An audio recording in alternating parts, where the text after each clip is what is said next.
तो गाइस मैं हूं तो और आप दिख रहे हैं रेस्टिंग फैंस नेटवर्क। शुरू करते हैं भाई अपनी बातों को हम लोग सबसे पहले एजे ली से। तो भाई बहुत सारे फैंस क्वेश्चन कर रहे हैं क्लैश इन पेरिस के बाद कि क्या एजे ली डब्ल्यूडब्ल्यूई के अंदर जल्दी ही वापस आने वाली है। बिकॉज क्लैश इन पेरिस जिसने जिसने देखा है भाई उन सबको पता है कि एजे ली अब कभी भी किसी भी पॉइंट पे वापस आ सकती हैं। अगर आप बिल्कुल आउट ऑफ कॉन्टेक्स्ट हो तो मैं आपको हल्का सा कॉन्टेक्स्ट दे देता हूँ। क्लैश इन पेरिस में बेकी लिंच ने सेथ रॉलिंस का साथ दिया, उनको विक्ट्री मिली एंड लो ब्लो हिट किया था बेकी लिंच ने सीएम पंक को। अब ऐसे में Seth Rollins and Becky Lynch एक साथ हैं तो सीएम पंक को भी एक पार्टनर की नीड है। सीएम पंक जब क्लैश इन पेरिस लीव कर रहे थे तो उन्होंने फैन से एक साइन लिया था जहां पे वो साइन बोर्ड में भाई डिमांड की गई थी कि सीएम पंक एजे ली को वापस लेके आए। सीएम पंक ने उस साइन बोर्ड को एक्नॉलेज किया, ढंग से देखा एंड पीछे से बिगी भी मेंशन कर रहे थे कि सीएम पंक की भी वाइफ है एजे ली तो वो भी ला सकते हैं। डब्ल्यूडब्ल्यूई वालों ने अपनी तरफ से भाई परफेक्ट टीज दे दिया है, लेकिन अब बात आती है कि सोर्सेज का क्या कहना है, अपडेट्स का क्या कहना है। फाइटफुल सिलेक्ट की अपडेट निकल के सामने आई है एंड कहा जा रहा है there has been more traction for an AJ Lee return as of late than in previous years though nothing is confirmed as of now. कहा जा रहा है कि पिछले सालों में एजे ली की इतनी ज़्यादा डिमांड नहीं थी डब्ल्यूडब्ल्यूई के अंदर जितनी की अब ज़्यादा, यानी कि डब्ल्यूडब्ल्यूई में इंटरनली एजे ली की डिमांड पिछले कुछ सालों की अपेक्षा इस साल इस पॉइंट पे अभी इस टाइम पे बहुत ही ज़्यादा बढ़ चुकी है एंड डब्ल्यूडब्ल्यूई वाले एजे ली को लाना चाहते हैं।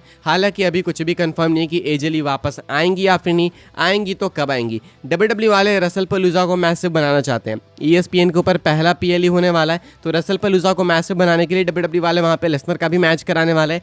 पॉसिबली वहाँ पे शायद एजे ली का भी मैच हो सकता है, लेकिन बात है कि रसलपलूजा के लिए ज़्यादा टाइम बचा नहीं है तो मुझे नहीं लगता है कि डब्ल्यूडब्ल्यूई वाले फटाक से एजे ली को ले आएंगे, फटाक से मैच भी करा देंगे। शायद हो सकता है कि रसलपलूजा में ही एजे ली आए। एजे ली का रिटर्न मुझे नहीं पता भाई कि आप में से कितने सारे लोग जानते हो एजे ली को कितने करीब से। मैं भी नहीं जानता करीब से, तो मैं कहाँ जानूंगा, लेकिन मैं जानता हूँ कि एजे ली वापस आएंगी तो वेमेंस डिवीजन जो कि ऑलरेडी काफ़ी टॉप टियर हो चुका है वो उससे भी ज़्यादा काफ़ी ऊपर हो जाने वाला है। यानी कि 4 सितारे अगर अभी लगे हुए तो 8 सितारे 16 सितारे लग जाएंगे एजे ली के आने के बाद। एजे ली के अंदर वो ऑरा है तो एजे ली आएंगे एंड सीएम पंक के साथ टीम अप करेंगे सेथ बेकी को फेस करने के लिए। तो डब्ल्यूडब्ल्यूई में भाई मजा आ जाएगा इस वाली फ्यूड को देखने में। ये कुछ है एजे ली को लेकर रिपोर्ट, जो भी कुछ आगे रिपोर्ट आएगी वो मैं आपको बताते जाऊंगा, बस आप चैनल के ऊपर एक्टिव रहना। आगे बढ़ते हैं कैसे हम लोग बात करते हैं अगली स्टोरी के बारे में। तो मैंने आपको अभी रिसेंटली में कल वीडियोस वगैरह दिखाई, रिया रिप्ली की एंड सीएम पंक की स्टोरीज वगैरह दिखाई कि ये दोनों जो है भाई वो काफ़ी ज़्यादा गुस्से में थे फैंस से, बिकॉज फैंस ने इनको भाई एक तरीके से घेर लिया था सेल्फी वगैरह के लिए,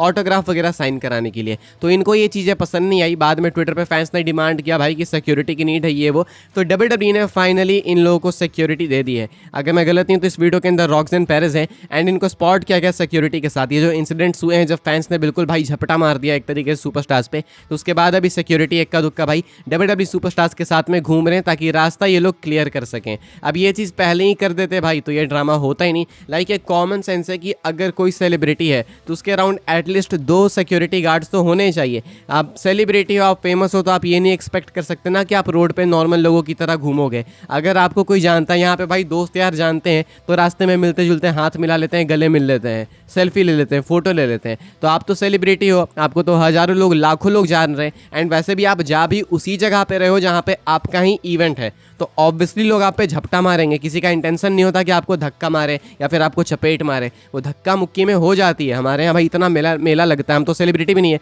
लेकिन धक्का मुक्की में कुछ भी हो सकता है ना भाई, भगदड़ हो जाती है। तो इसके लिए तो सिक्योरिटी गार्ड्स होते हैं। अगर डब्ल्यूडब्ल्यूई वाले एट द फर्स्ट प्लेस ही सिक्योरिटी गार्ड्स दे देते हैं तो ये ड्रामा होता ही नहीं। लेकिन अभी चलो भाई देर आए दुरुस्त आए, इन लोगों को फाइनली सिक्योरिटी गार्ड्स दे दिए गए हैं एंड आई होप कि एक न्यू नॉर्म बने जहाँ भी डब्ल्यूडब्ल्यूई वाले जाएँ भाई सुपरस्टार्स को भेजें, वहाँ पे भाई इनको सिक्योरिटी गार्ड्स प्रोवाइड करने चाहिए। वरना ये आजकल के नए नए सुपरस्टार्स भाई इंस्टाग्राम ट्विटर पे इतने ज़्यादा रोते हैं कि पूछो मत। कभी अंडरटेकर को तो इस चीज़ से दिक्कत नहीं हुई, लेसनर को तो दिक्कत नहीं हुई, रोमन रेंस, कोडी रोड्स जैसे मेगा स्टार्स को तो दिक्कत नहीं हुई, लेकिन ये जो 2 दिन पहले फेमस हुए सुपरस्टार्स हैं इनको बहुत ज़्यादा दिक्कत हो जा रही है फैंस से। आगे बढ़ते हैं गाइस, हम लोग बात करते हैं अगली स्टोरी के बारे में जो कि final boss great one the rock को लेके। तो भाई रॉक को स्पॉट किया गया है एक बहुत ही अलग, एक बहुत ही नए लुक में।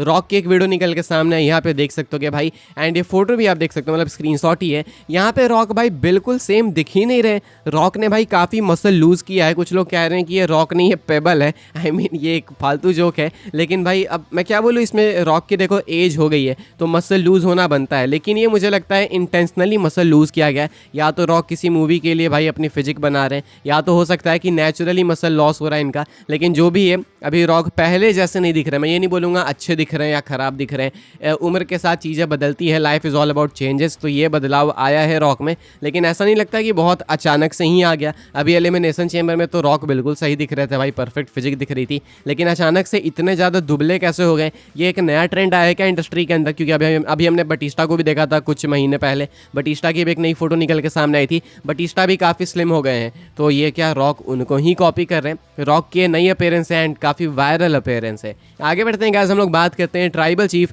रोमन रेंस के बारे में। रोमन रेंस को देखो भाई लंबी छुट्टी मिल गई है, जिस तरीके से इन पर अटैक किया गया क्लैश इन पेरिस में, वो देख के साफ पता चल रहा है कि रोमन को एक लंबा ऑफ मिलने वाला है। रोमन को भाई मुश्किल से ही डब्ल्यूडब्ल्यू वाले कभी कदार ही स्ट्रेचर से लेके गए हैं, लेकिन रोमन को भाई इन्होंने क्लैश इन पेरिस में स्ट्रेचर से ही भाई उठाया एंड उसके बाद स्ट्रेचर से ही लेके गए। तो अब ऐसे में रोमन को डेफिनेटली एक लंबा ऑफ मिलने वाला है। एक्सपेक्टेड है कि इस पूरे महीने रोमन गायब रहेंगे, शायद वो क्राउन जूल के लिए वापस आ सकते हैं, या नहीं तो भाई सीधा क्राउन जूल के बाद वापस आएंगे। अब रोमन यहाँ से जाने वाले हैं स्ट्रीट फाइटर को फिल्म करने। कोडी आपको बस कभी भी अपीयर होते हुए देखने को मिल सकते हैं। एक आधी कोई डेट से जहाँ पे Cody Rhodes and Roman Reigns दोनों सेम सेट पे होने वाले हैं, तो ये शायद या तो अगले हफ्ते होगा या नहीं तो इसी हफ्ते होगा, आई एम नॉट श्योर। लेकिन एक्सपेक्टेड है कि अब रोमन रेंस भाई एक लंबी छुट्टी लेने वाले हैं, या तो आप एक्सपेक्ट करो कि सीधा क्राउन जूल में आएंगे, नहीं तो क्राउन जूल के बाद। एंड शायद अब रोमन का जो अगला मैच है मे भी आपको देखने को मिल सकता है सर्वाइवर सीरीज में। एंड अगर किस्मत अच्छी रही, कुछ अलग हो जाए भाई, ट्विस्ट आ जाए कहानी में, तो मे बी रोमन रेंस शायद से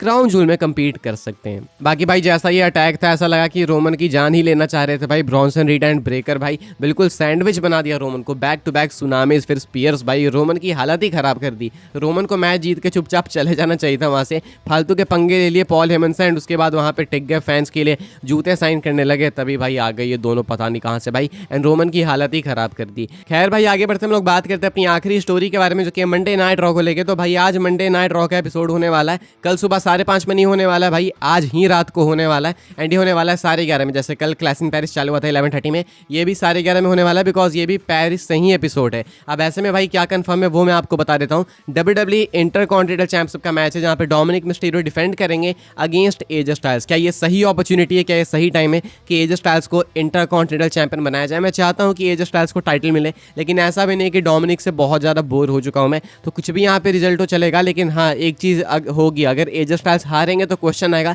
कि कितना हारेंगे भाई, एक टाइटल दे देनी चाहिए एजे स्टाइल्स को। इसके अलावा मंडे नाइट रॉ के लिए कुछ भी कंफर्म नहीं है, क्या जॉन सीना, लेसनर ये लोग आने वाले हैं, I am not sure, announce नहीं है ये लोग, तो इसलिए कुछ कह नहीं सकते, but you just never know. देखते हैं क्या होता है भाई। क्लैश इन पेरिस के बाद का पहला एपिसोड है, आज ही रात 11:30 में आपको देखने को मिलेगा। एंड इस वाली वीडियो के लिए भाई ये सारी अपडेट्स थी, आई होप आपको इन्फॉर्मेशन मिली हो तो वीडियो को लाइक कीजिएगा, शेयर कीजिएगा, सब्सक्राइब कीजिएगा चैनल को, ताकि आने वाले टाइम के अंदर आपको और भी सही डब्ल्यूडब्ल्यूई के अपडेट्स वगैरह सबसे पहले देखने को जानने को मिलते रहे। फॉलो कर सकते हैं भाई आप लोग मुझे इंस्टाग्राम एंड ट्विटर पर, लिंक आपको मिलेगी डिस्क्रिप्शन में। ज्वाइन कर सकते हैं व्हाट्सएप चैनल को, उसके भी लिंक है डिस्क्रिप्शन में। मिलूंगा मैं आपसे अगली वीडियो में जल्दी ही, तब तक के लिए goodbye, thanks for watching.